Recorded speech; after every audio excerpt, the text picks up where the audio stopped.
lumabas na yung patatas guys, kaya kunin na natin to. Tingnan natin kung ilan makukuha natin.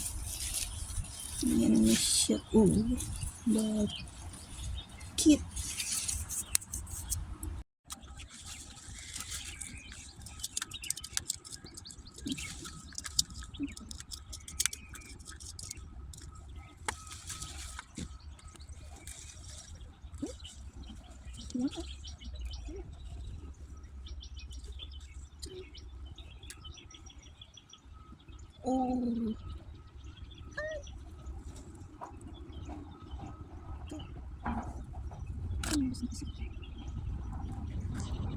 Isang piraso lang to guys na patatas, pero ayan, kita nyo naman, more than 5 yata yung nakuha natin.